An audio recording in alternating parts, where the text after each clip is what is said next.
¿Escuchan bien? ¿Sí? ¿Qué tal? ¿Cómo están? Buenas tardes. ¿Qué tal con cada uno? ¿Qué tal? ¿Cómo está? Elena, Sally, Dylan, ¿qué tal? ¿Cómo están? ¿Me escuchan adecuadamente, muchachos? ¿Sí? ¿Qué tal? ¿Cómo están? Buenas tardes con todos. Verónica, Adriana, ¿cómo están? Dylan. Vamos a desarrollar. ¿Qué tal? Buenas tardes con cada uno de ustedes. Buenas tardes.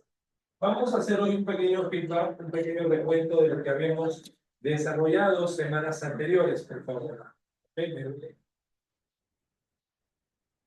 Buenas tardes con todos.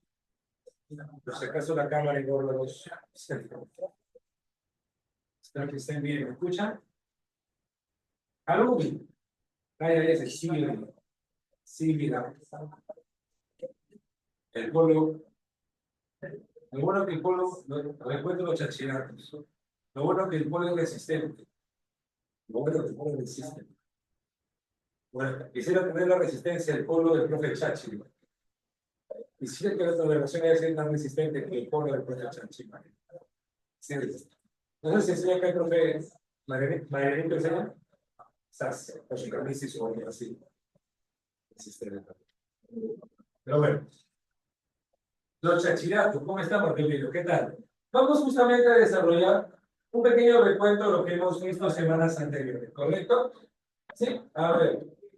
Nosotros hemos tenido el tema de teoría literaria. Todo bien con el audio, ¿no? ¿Me escuchan bien? ¿Sí? Listo. A ver, en este caso, muchachos, hemos tenido lo que llamamos teoría literaria, ¿correcto? Vamos a ver por acá, teoría literaria. Muy bien, teoría literaria. Y cuando hacemos el tema de teoría literaria, lo que San Marcos se va a preguntar principalmente qué cosa es. Géneros y figuras literarias. Por ahí tú debes recordar, tú debes conocer que cuando tú hablas de géneros literarios, tú debes recordar que son básicamente divisiones, que son separaciones, agrupaciones que yo realizo de obras literarias, pero manteniendo siempre un rasgo en común. ¿Cierto? Cuando yo hablo de los géneros, básicamente siempre voy a mantener, muy bien, Adriana, rasgos en comunes. Pregunta para todos en la sala. ¿Cómo se llamó el autor que hizo por primera vez la división en géneros literarios? ¿Te acuerdas? ¿Cómo se llamó ese autor? ¿Quién me lo dice por ahí? A ver, recordando un poco, Aristóteles. Muy bien, Aristóteles. ¿Y cómo se llamó la obra donde hace esta división? ¿Quién me lo dice? A ver, pequeño Santamonte, ¿quién me lo dice? Muy bien, Camila, muy bien, Marí. Poética, perfecto. En la poética va a dividir a las obras, como por ahí menciona, en tres géneros.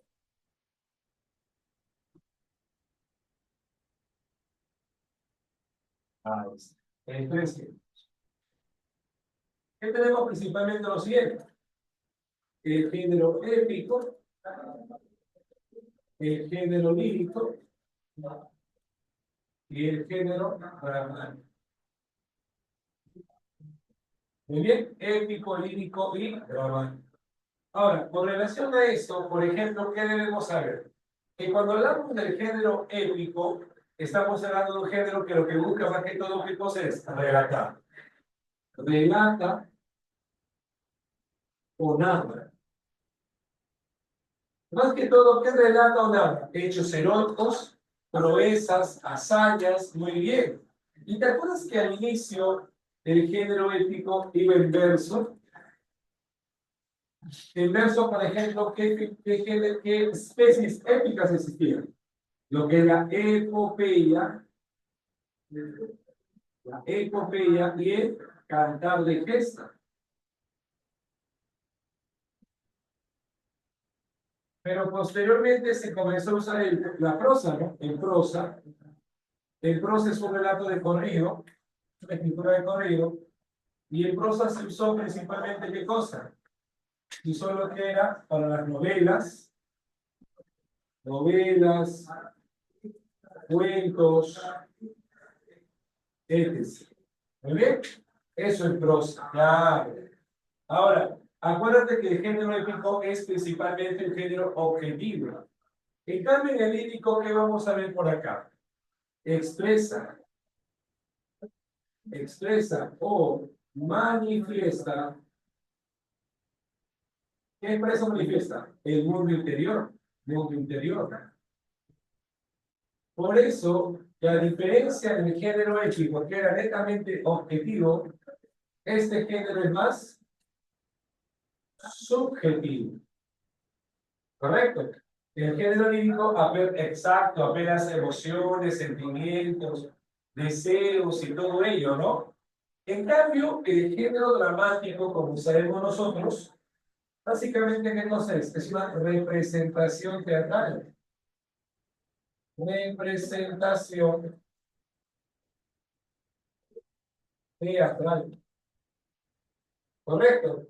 Y acuérdate que esta representación escenifica, muy bien. Representa o escenifica. Perfecto, escenifica.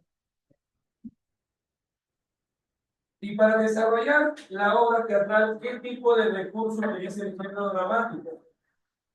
A ver, ¿qué recurso utiliza, muchachos? Exacto, el Piero. El recurso que utiliza el uso del diálogo.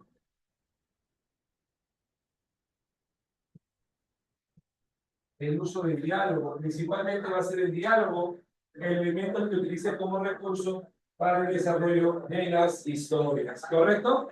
¿Estamos bien hasta acá, chicos? ¿Todo bien hasta este punto, jóvenes? ¿Todo correcto?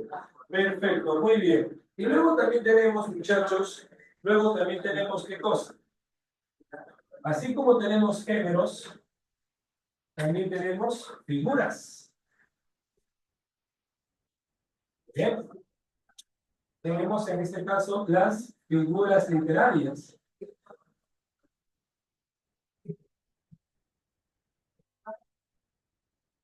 Y hay que recordar en el caso de las figuras literarias, algunas de ellas. A ver,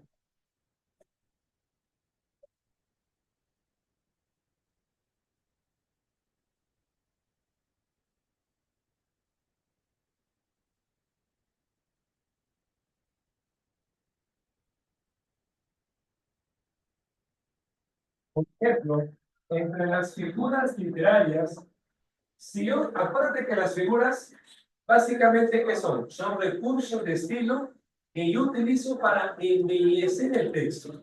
Claro, exacto, Camila, sirve para embellecer. Se asocia mucho al llamado lenguaje connotado, ¿no? Y en las figuras, por ejemplo, tenemos, si yo dijera la siguiente frase, la media luna de tu rostro. Si dijera la media luna de tu rostro.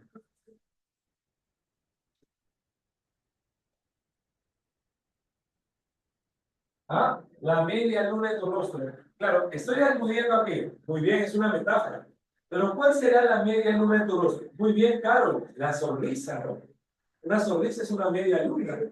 Perfecto, pero estoy usando justamente la metáfora. Claro, estoy reemplazando la idea de la sonrisa y utilizando una imagen semejante. Claro, lo sustituye. Perfecto. Pero acuérdense que no es la única forma de metáfora. También hay una forma de metáfora que se utiliza a través del verbo ser. ¿Tú recuerdas que hay una canción que decía, mi auto era una rana?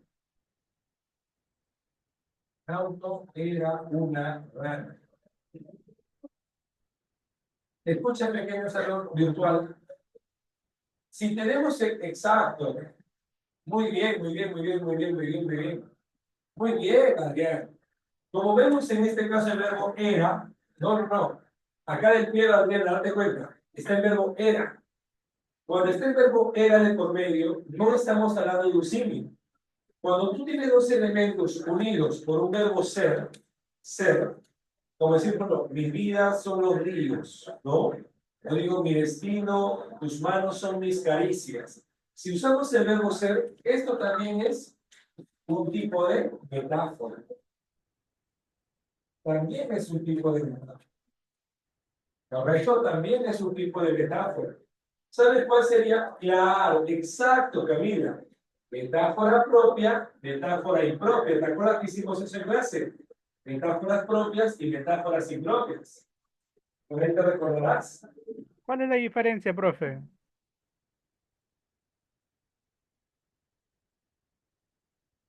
¿Recuerdas de eso o no?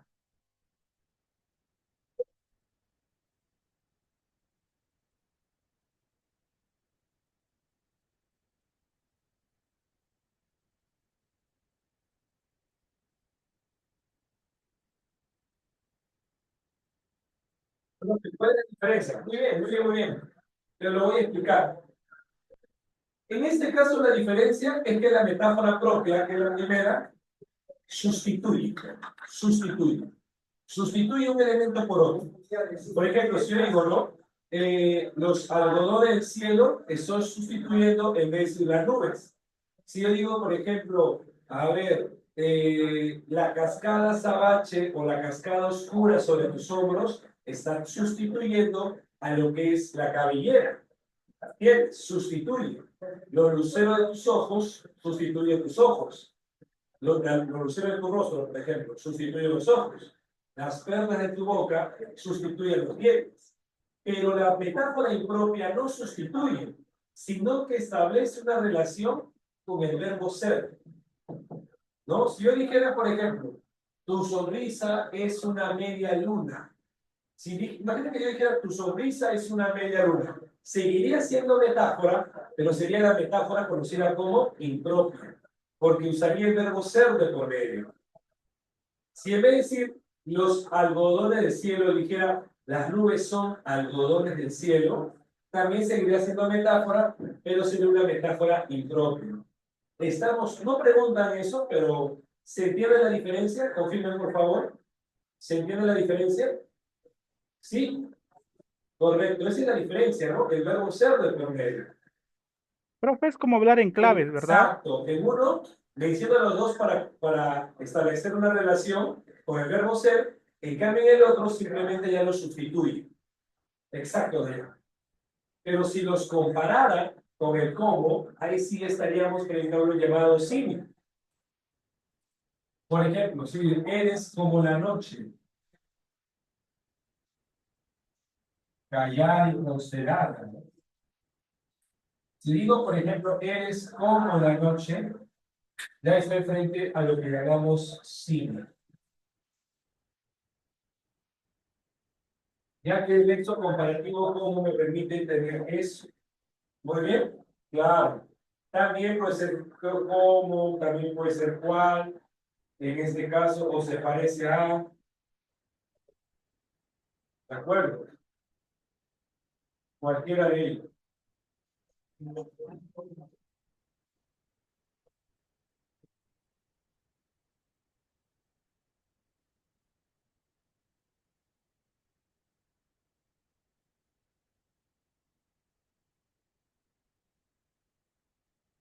¿Correcto?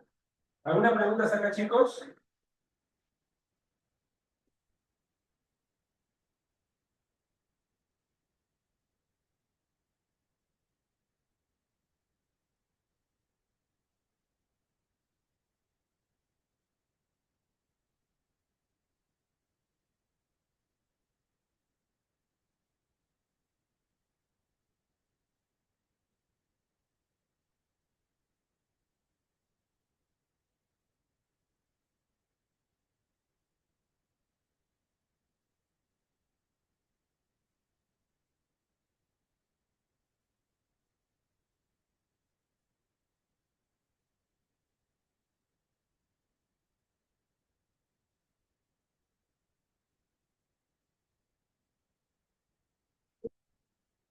A ver, eres como la noche, perfecto, eres como la noche sensible. Ahora, mi auto era una rana, dice, mi auto era una rana. Ahora, ¿qué pasaría si ahora decimos, por ejemplo, escúchame, si digo, por ejemplo, ese niño está que arde?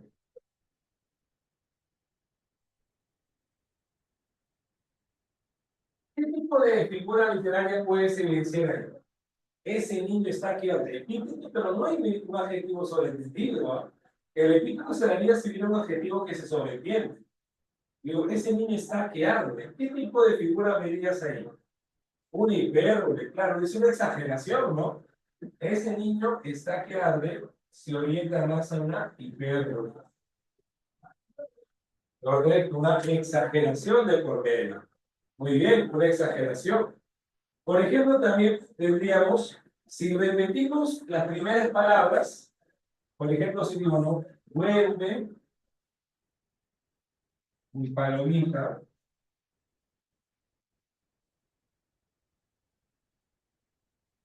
vuelve a tu dulce nido.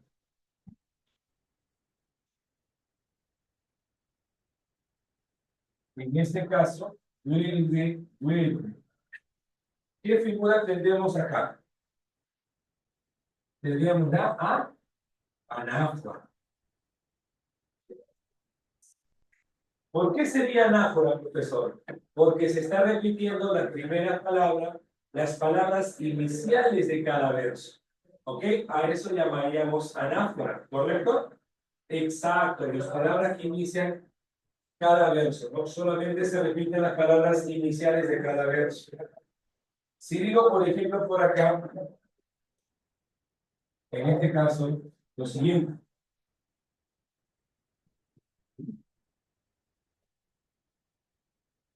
¿Ven? Desde la aurora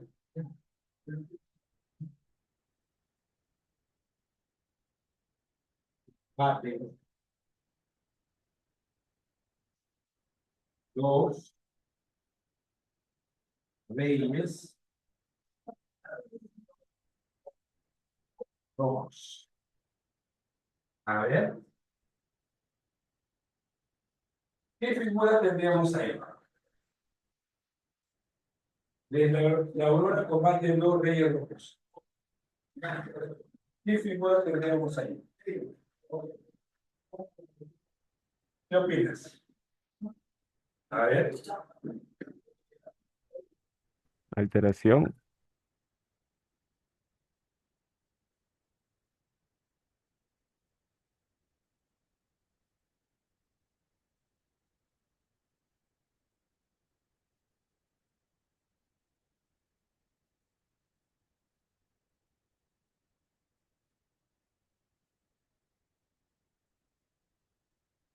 a ver, ¿qué figura? Dice, desde la aurora combaten dos reyes rojos. Desde la aurora combaten dos reyes rojos, Carol. Como veo yo en la oración, ¿quiénes combaten? Los reyes rojos. Ellos son los que realizan la acción en la oración, ¿no? Los reyes rojos. Pero mira dónde están ubicados. No están ubicados al inicio del verso, sino en la parte final. Es por eso que se consideraría, por ese motivo, a una figura conocida como el hipérbole. El hipérbole.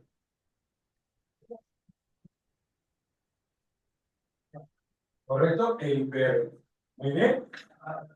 ¿Estamos claros hasta acá, chicos? Confirmen todos, por favor. ¿Sí? ¿Alguna pregunta? A ver, si revisamos las tres primeras preguntas, te daré unos 3 minutitos para que revise las tres primeras preguntas. A ver, unos 3 minutitos para que revise las tres primeras preguntas. Unos 3 minutos, vamos, dímelas. A ver.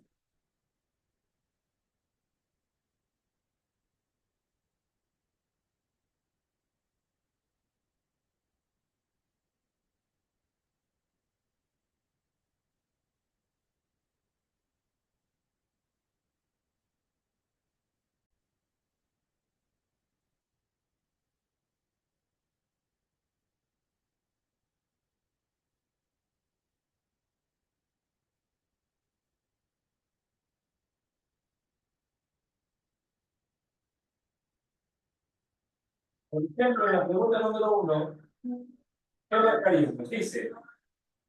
El género épico es una forma literaria que narra eventos heroicos protagonizados por personajes extraordinarios.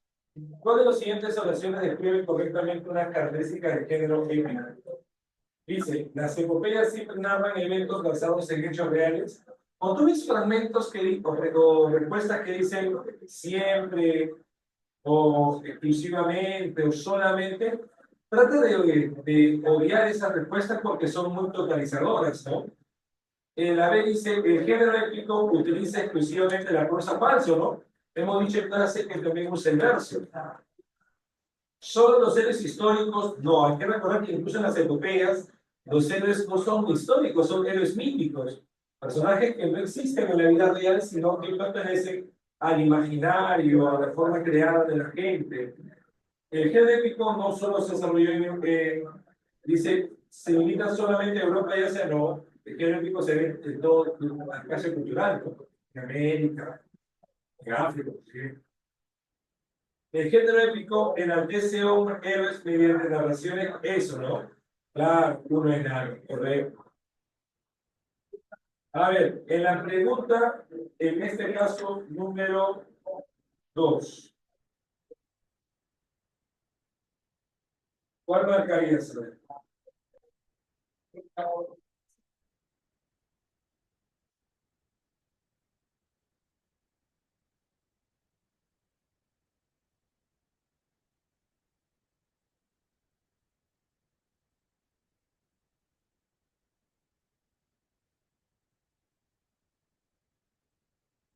A ver, la 2. Claro, mi caballo por su casa, mi montura por su espejo, mi cuchillo por su manta. En mí recurrentemente lo asociaría con qué? Con la anáfora. Claro, la anáfora. Correcto, muy bien, muy bien, correcto.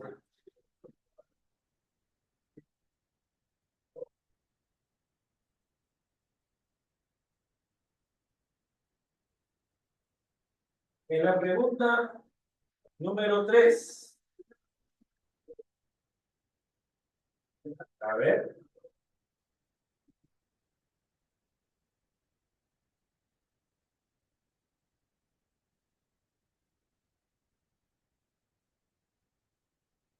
dice, ¿qué figura literaria reconocemos en el siguiente verso? Mira, claro, el hecho de la 2 sería anáfora por la repetición del mismo. Dice, mirad el cielo muriente y la viruta del mar. Mirad la luz vacía como aquel que abandonó su casa.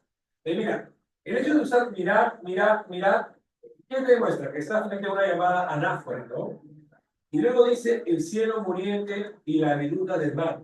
Eso se asocia más a una metáfora, ya que es un reemplazo de vida. Si digo cielo muriente, me refiero a un cielo, a una etapa del cielo que está cayendo, ¿no? Pues lo cielo muriente. Y si digo virutas, las virutas son formas onduladas que dejan los cortes de las maderas, y esas virutas se parecen mucho a qué? A lo que tiene que ver en este caso con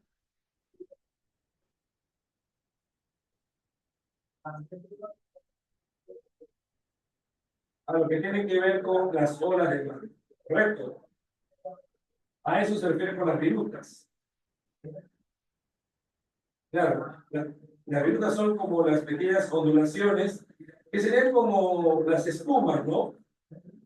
Claro, si tú ves una viruta, se refiere básicamente a lo que llamamos ya, claro, las virutas serían como lo que llamamos acerrín, el acerrín, ¿no? Esto que deja, los residuos que deja en este caso la madera, ya. Entonces, si dice las virutas del mar, se refiere justamente a la espuma que deja el mar, ¿no? Es una metáfora. Y luego dice la luz vacía como aquel que abandonó su casa. Claro, entonces ahí sería, claro, podría vincularse con eso, ¿no? Y como aquel que abandonó su casa sería un símil, ¿no? Exacto, el cielo muriente y la viruta del mar, ¿no? Entonces sería la clave 3, enano. ¿Estamos de acuerdo, chicos? ¿Correcto?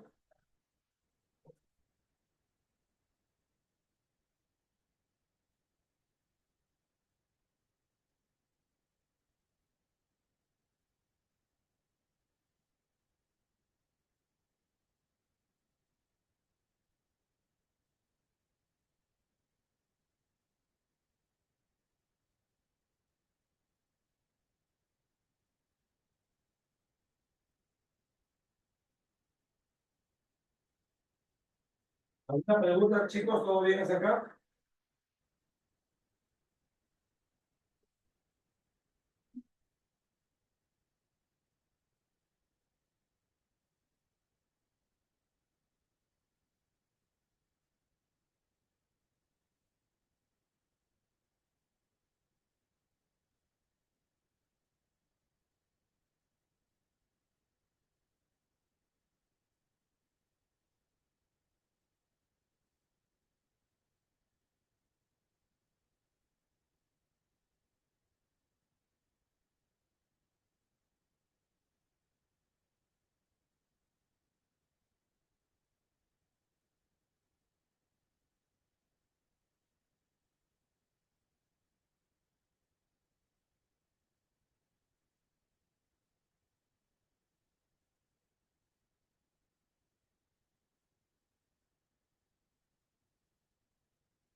Ya, ya, listo.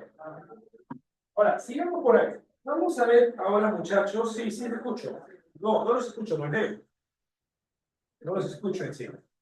Pero vamos a ver ahora, muchachos, lo que tiene que ver con la parte del clasicismo griego. ¿Ok? Hemos desarrollado en clase también. Como te digo, ahorita simplemente es un recuento de algunos puntos para refrescar un poco la memoria, ¿no? A ver, si hablamos del clasicismo griego, una característica del clasicismo griego sería que todo va a girar en torno al ser humano. ¿Te acuerdas? ¿Cómo se llamaría la temática que se vincula con el ser humano? A ver, ayúdanos. ¿Cómo se llamaría Antro, esta a- temática? Vamos. antro, Antropocentrismo. antropocentrismo. Exacto, muy bien, por ahí lo están diciendo. El concepto que se relaciona con que todo va a girar en torno al hombre se va a llamar justamente antropocentrismo. Correcto, antropocentrismo. Muy bien, el antropocentrismo. Eso tiene que ver más que todo con el ser humano, ¿correcto? Asimismo, también los dioses van a tener conductas humanas. ¿Cómo se llamaría esa característica, chicos? Antropomorfismo. Muy bien, el antropomorfismo. Antropomorfismo. ¿Y tiene que ver con qué? Con que los dioses son humanizados. Tienen características, en este caso, humanas. ¿Correcto? Ahí está. Además de eso, vamos a ver, muchachos, que el destino del hombre ya estaba sujeto, ya no había forma de cambiar o alterar el destino del ser humano. Eso se conoce como ¿qué? Como pre- predestinación. Predestinación. Y si en este caso, muchachos, si en este caso vamos a ver, jovencitos, que el destino del ser humano es un destino trágico, pero tiene que asumirlo como tal, no puede huir de ese destino trágico. ¿Cómo se llama esa característica, jóvenes? A ver, Fatalismo. fatalismo, muy bien. El fatalismo.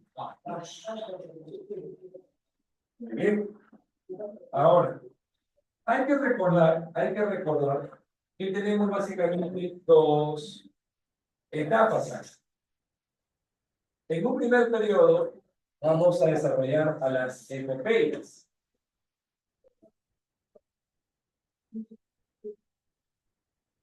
Se va a desarrollar las epopeyas.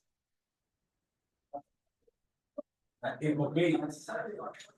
Y acá tenemos justamente las epopeyas de quién? Las epopeyas de Homero.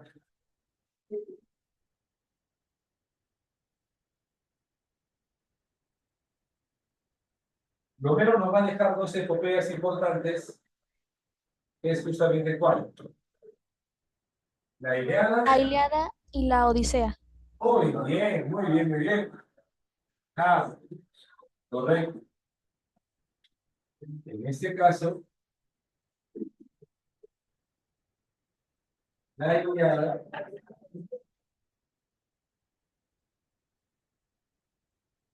y la Odisea. Ahora, ¿qué vamos a ver acá? En Ilíada y la Odisea, la etapa jónico-arcaica, ¿correcto? Vamos a darnos cuenta, jovencitos, que ambos tienen características que son similares. Por ejemplo, ambos contienen 24 cantos.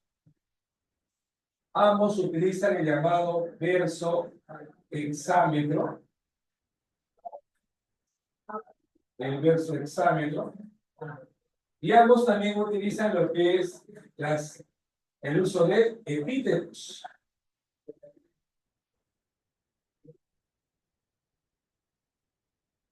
Uso de epítetos.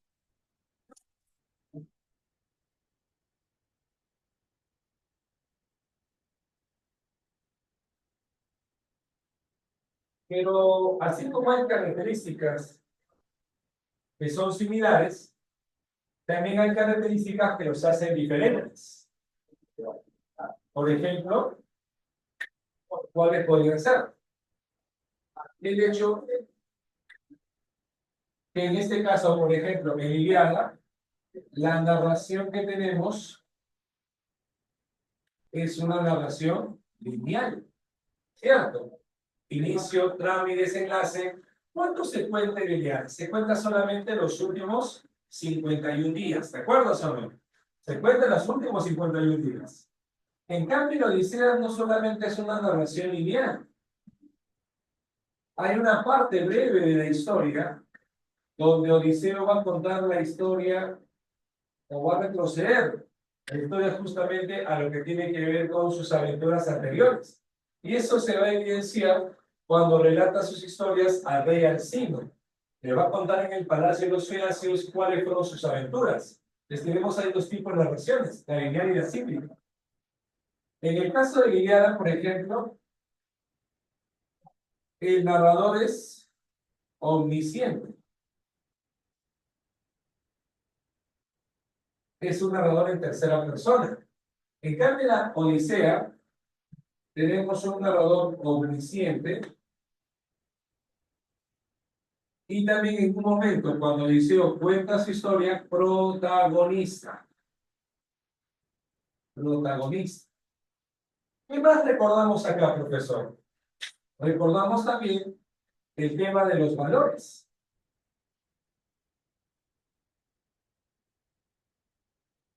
Por ejemplo, en el aspecto de los valores, en Ilíada, ¿qué valor resalta principalmente? El valor, en este caso, de la valentía. La amistad también, creo. Está también correcto. En cambio, en la Odisea, ¿cuál es el valor que resalta en el caso de Odiseo? A ver. Astucia. La astucia. Claro. En el caso de la Odisea, astucia, la lealtad, la fidelidad por parte de Penélope, ¿no? Y el amor a la patria. El amor a la patria y familia. ¿Correcto? El amor a la patria y la familia. Muy bien.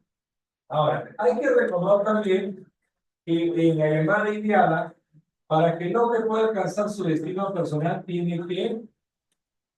tienes que hacer? La vida, ¿cómo se representa en la Ilíada? Como una lucha constante. Exacto, pero como una lucha constante. El hombre quiere alcanzar su destino personal. Y si está en una guerra, ¿qué tiene que hacer el hombre? Luchar constantemente para alcanzar ese destino personal. En caso de la Odisea, el hombre quiere retornar a su tierra Ítaca. Otra vez, lo que quiere hacer el hombre es alcanzar su destino personal. Y en el caso de la Odisea, para que el hombre pueda alcanzar este destino personal, ¿qué sucede? Sucede que el hombre está a través de un viaje difícil. A través de un viaje difícil.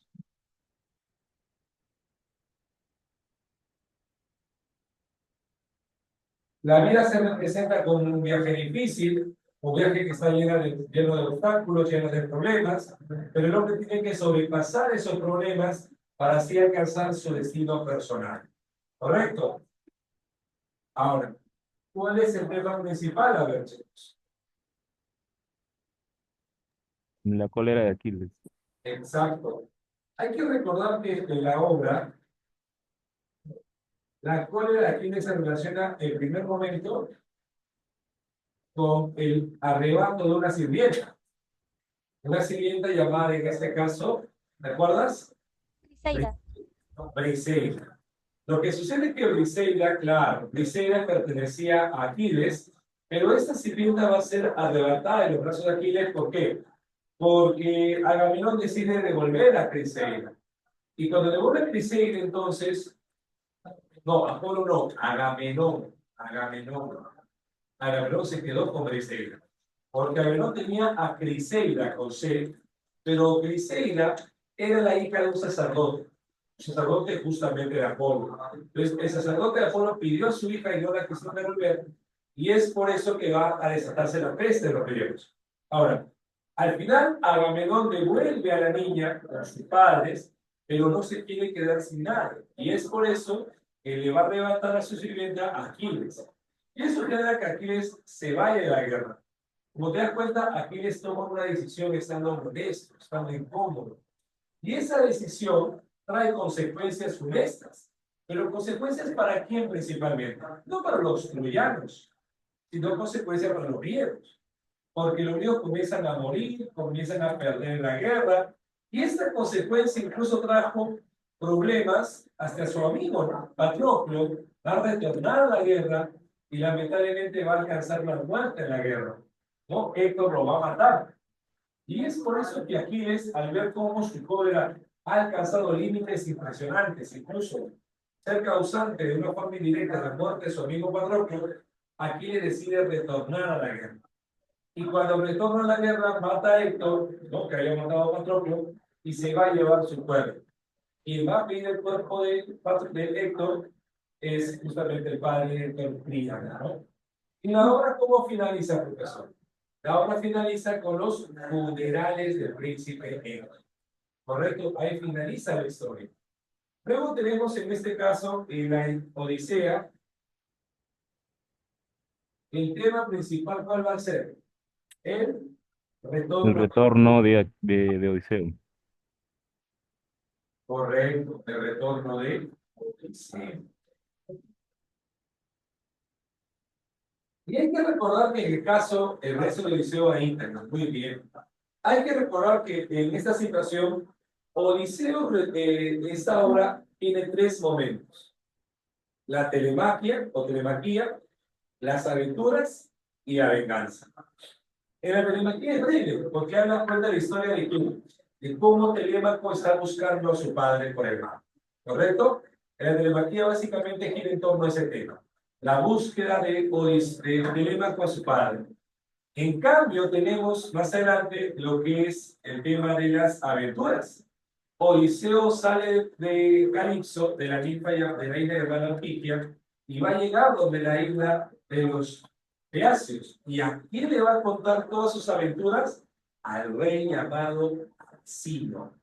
Al rey Alcino le va a contar todas las aventuras que ha tenido. Y luego Odiseo, después de haber contado todo esto, los Peasios van a ayudar a Odiseo. ¿Para qué? Para que éste pueda retornar a su tierra.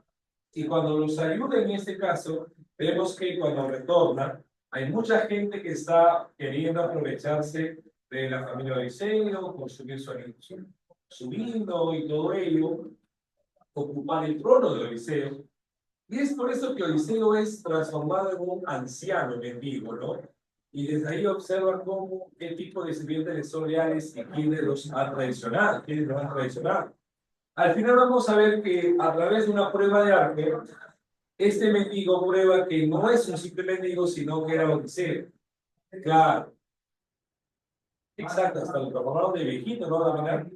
¿Y qué sucedió al final? Sucedió que Odiseo, transformado luego ya como es, termina asesinando a todos los pretendientes, matando uno por uno. incluso viene una situación más difícil, hacerle entender a su esposa que él era Odiseo. Y él hace una pregunta para reconocer, una pregunta que solamente Odiseo sabría responder. Me pregunta sobre la cama, ¿no? Y es donde justamente Odiseo dice que la cama que tienen juntos no se va a poder mover, porque quería mover esa cama, ¿no? Porque había crecido de un árbol que estaba debajo del dormitorio, ¿no? Entonces, ahí se da cuenta Penélope que Odiseo. Ahora, ¿la obra cómo finaliza? Finaliza cuando los familiares de los pretendientes asesinados van a ir a la casa de Odiseo, ¿a qué? A buscar venganza. Y es donde Atenea le habla a Zeus y le dice, ¿cuál va a ser ahora el camino? ¿Habrá nuevamente una guerra o si firmará una sincera alianza? Y en este caso, muchachos, Zeus dictamina que ya no haya más guerras. Que llevaré el olvido a la mente de los familiares de los pretendientes, llevaré el olvido a la mente de los familiares de los pretendientes, y que se dictamine de esa manera una leal alianza, ¿no? Un pacto de armonía, un pacto de la paz. Muy bien. Chicos, ¿estamos todos de acuerdo hasta acá, muchachos?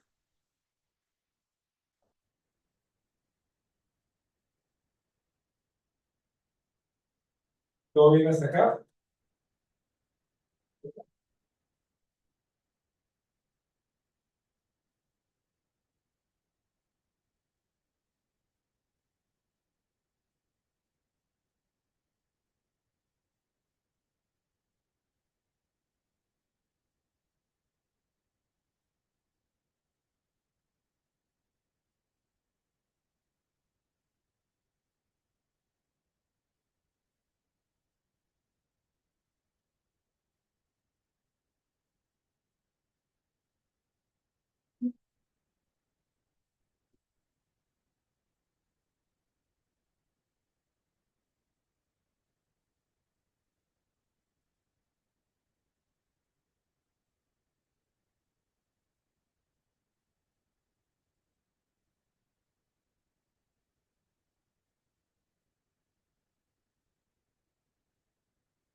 Ya, perfecto. Ahora, veamos en este caso lo que tiene que ver con el teatro griego. Bien, bien.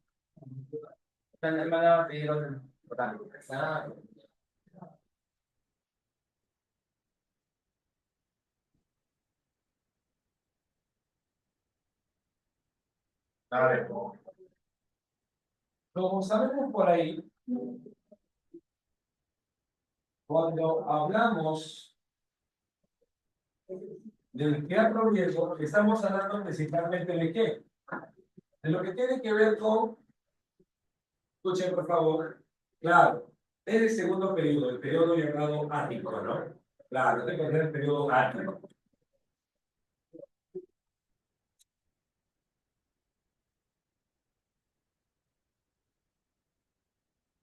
Llamado también ciclo de periodos. La semana pasada habíamos hablado de esto. Habíamos dicho que el teatro tenía un origen religioso. Porque hace mucho tiempo en Atenas se celebraban unas fiestas en honor a Dionisos. A estas fiestas se llamaban fiestas dionisíacas.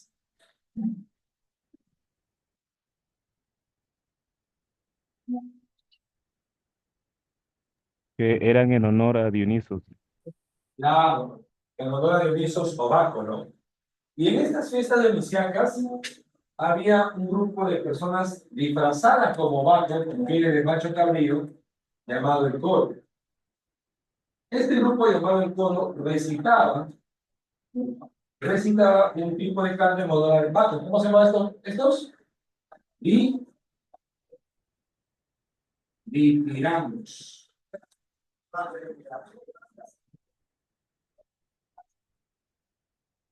Eran cantos en honor a Bach.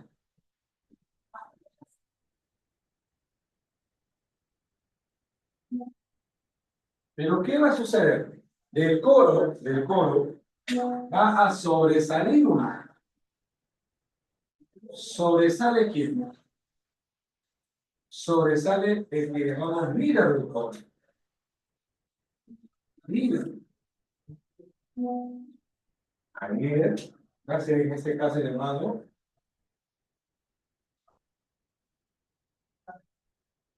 Polifemo. Y luego se transformará en el primer actor. ¿Correcto? Primer actor, perfecto. ¿Cómo se llaman los integrantes del coro? Polifemo es el líder, pero los integrantes del coro se va a llamar coreutas, ¿no? Eutas. Ahora, el polifemo interactúa en un primer momento con los coreutas. Acá con los coreutas. En un primer momento, el polifemo, el primer actor, interactúa con los coreutas.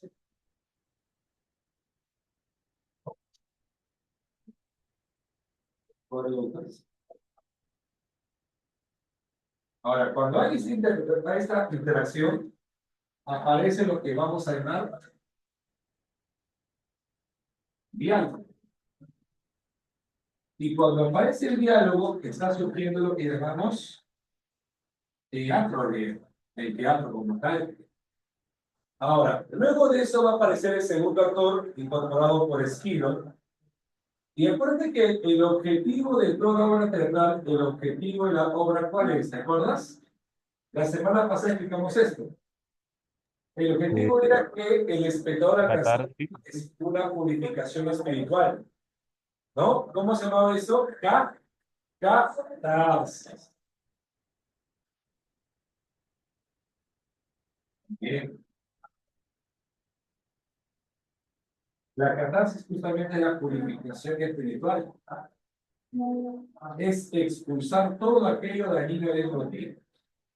La purificación espiritual. Muy bien, la catarsis. Actualmente la catarsis se vería como algo que te conmueve, que te libera. Por ejemplo, algunos hacen deporte porque le libera el estrés. Estás purificando, estás purificando. Van al cine, al teatro porque se liberan de lo que es el estrés, el cansancio, el agotamiento. Creo que esa es una forma de purificarte, ¿no? ¿Ok? En la actualidad. En esa época tenía otra tendencia, ¿no? Y ahora, vamos a ver, muchachos, que tenemos a Sófocles. Sófocles nos va a dejar esta obra importante llamada Edipo Rey. Que como tú sabes, a Edipo Rey la consideran como que, como la tragedia perfecta. ¿Y por qué le llaman tragedia perfecta? ¿Recuerdan? ¿Por qué le llaman tragedia perfecta?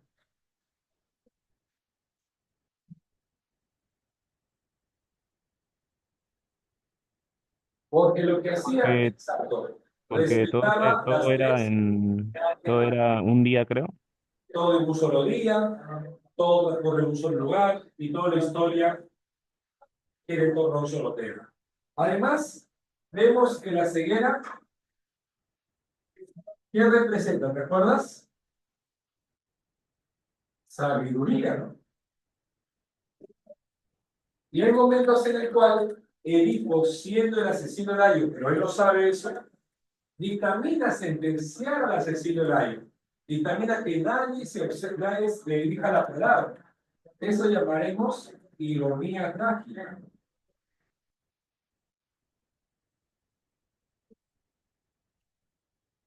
Incluso Edipo en la obra, a la parte final, ¿qué va a hacer Edipo? Edipo va a autosacrificarse por su pueblo, porque se va a ir de Tebas. Y ese hecho de autosacrificio se llama chivo expiatorio.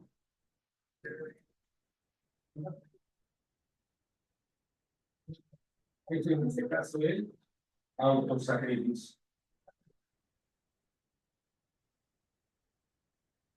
De Edipo.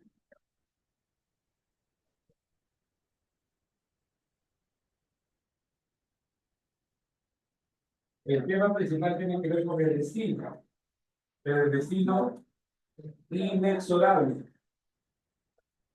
Inexorable o inevitable. Porque recuerden que la obra comienza cuando Edipo el pueblo tebano está pidiendo la ayuda de Edipo porque hay una peste. Y él había mandado a su cuñado Crionte para averiguar sobre esta peste, ¿te acuerdas? Y al final le dicen que la peste es causada por la muerte de Layo y que tiene que fuera su asesino. En ese afán de buscar a la confidencia, se dice lo acusa, luego Yocasta le dice cosas sobre la muerte de Layo que no lo convencen, pero ya luego aparece un mensajero de Corinto diciéndole que él no es hijo de quien cree que era, ¿no? El hijo cree que Polio y Mérope eran sus padres, y dice, no, tú no eres hijo de ellos.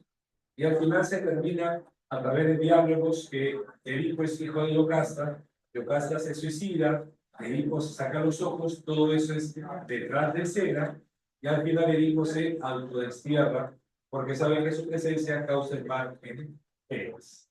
Muy bien, chicos, tomando en cuenta eso, muchachos, vamos a revisar ahora sí nuestro material. ¿Ok? Vamos a darles unos minutos para que termine de resolver este material, por favor. ¿Correcto? Para luego resolver punto por punto en cada material. ¿Correcto? ¿Todo bien hasta acá? ¿Alguna pregunta, alguna duda, algo que no se haya entendido, por favor? ¿Todo bien? ¿Algún todo perfecto? ¿Alguna pregunta que no se haya entendido, chicos? Algo que no sea... Vamos a darnos unos 10 minutos para resolver, ¿ok? Resolvamos. Exacto, resolvamos. He explicado sobre el tema de las tres unidades. ¿Me escucharon?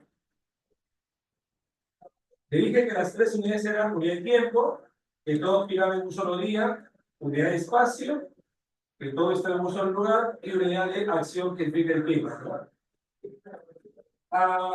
Bueno, depende de qué lectura quieres hacer, ¿no?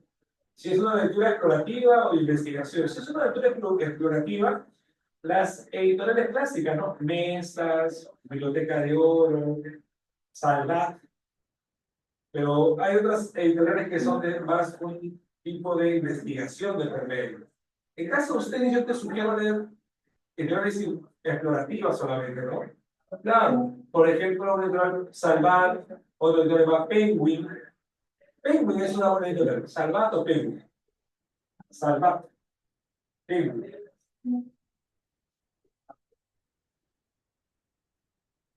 Muy bien.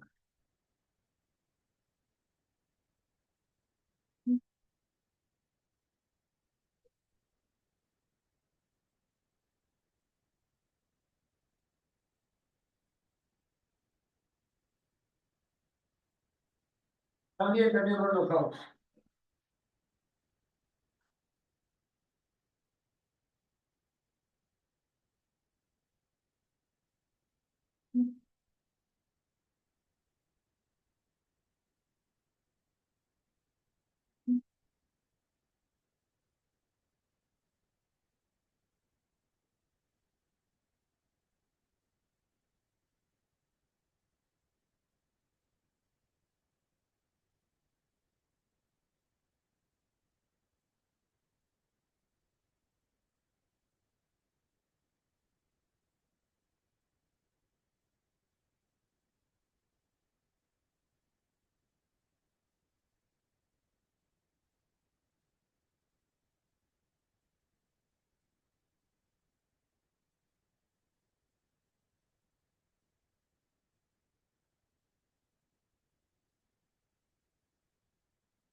Pregunta 4, por ejemplo, me dice, la Ilíada es una epopeya que tiene como tema principal, ¿cuál sería?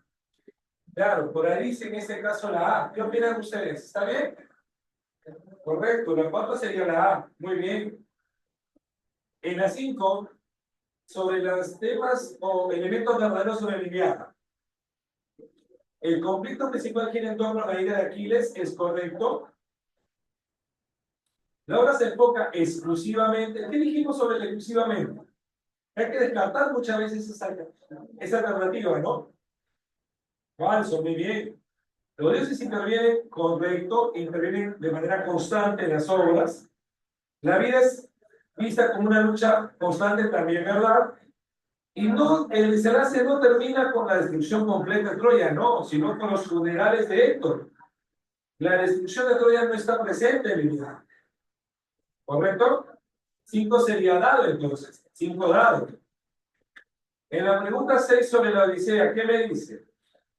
El relato se centra en la astucia de Odiseo, correcto. Los dioses tienen un papel fundamental, claro, porque ayudan, entorpecen, correcto. La obra finaliza con la llegada de Odiseo a su tierra natal. Eso no es así, falso. Finaliza con el dictamen de la paz, como dice en la 5. Y la historia también involucra la presencia en la tierra, no solamente en el mar. Enano, 6 enanos. En la 7, la Odisea de Homero es una epopeya que narra el viaje de Odiseo para regresar a Ítaca tras la guerra de Troya. Ahora, vemos acá un fragmento, dice, ¿no? Caro huésped, te enojarás conmigo por lo que voy a decirte. Estos solo se ocupan de cosas tales como la sida del canto, y nada les cuesta que pues devoran impunemente la hacienda de otro, la de un varón cuyos blancos huesos se cuelen en continente por la acción de la lluvia, o la resuelven las horas en el seno mar. Si lo vieran regresar a Ítaca, todos preferían tener los pies ligeros a ser ricos de oro y vestidos. Entonces, está hablando acá de los pretendientes que están consumiendo todo lo de Odiseo en la ausencia prolongada que tiene este, ¿no? Sería 7 besos. En la 8, en la Odisea, Homero aborda temas como la astucia, perseverancia.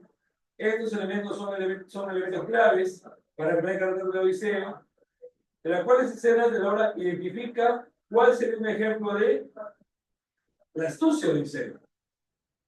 Atenea intercede, no. Odiseo navega junto a la institución pierde hombres, tampoco. Tampoco si es retenido por Calisto, eso no tiene que ver con la astucia. Más que todo sería el tema de engañar al cíclope. Polifemo, haciéndose pasar por nadie, ¿no? Exacto, 8 sería avión. 8 bien.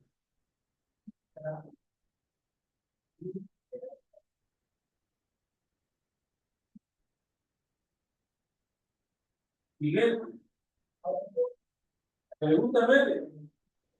A ver, ¿cuáles son las redes acerca del perro griego?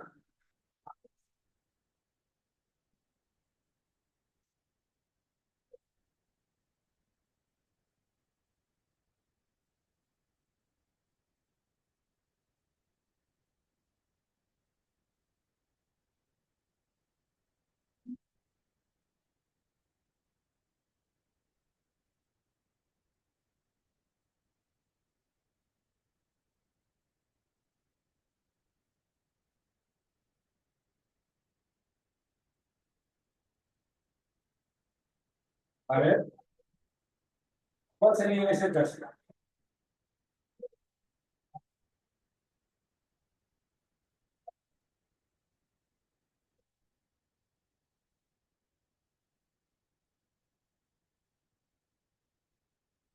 Dice, el perro griego se originó como parte de festividad religiosa de Casa de Dionisos. Eso es correcto. La obra se representaba de manera abierta, no se representaba en escenario. cerrado. También buscaba explorar temas universales como el destino correcto. Y el coro también interactuaba también muchas veces, ¿no? Narraba, relataba, interactuaba con los personajes.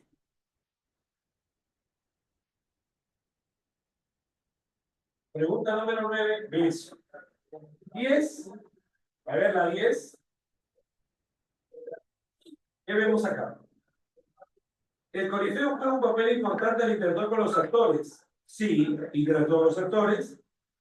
Los personajes suelen ser comunes de la vida, falso, ¿no?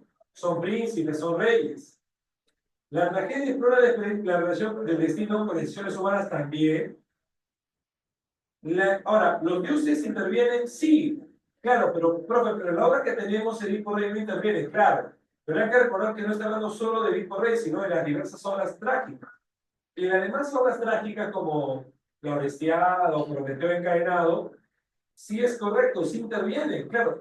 En Edipo Rey no interviene mucho Dios, ¿por qué? Porque recuerden que Sófocles humaniza la tragedia.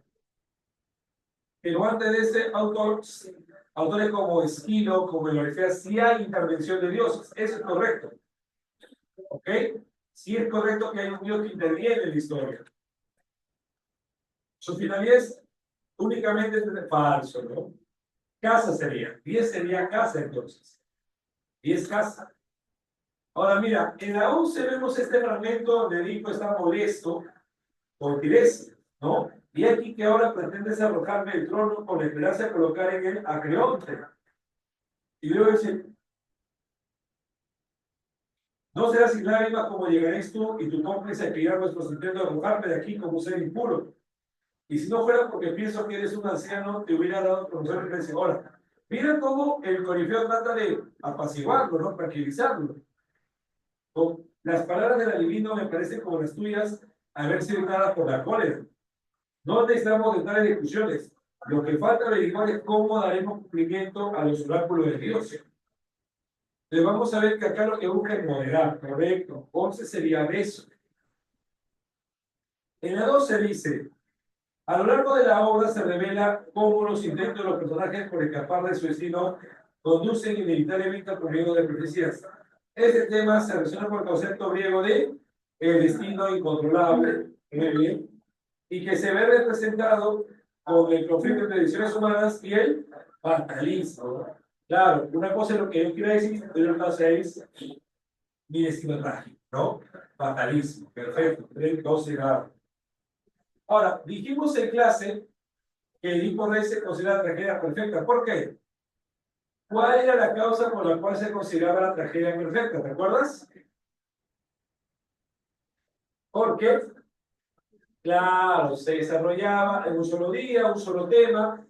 Exacto, que es tiempo, acción y tema. Si todo es tiempo, acción y espacio.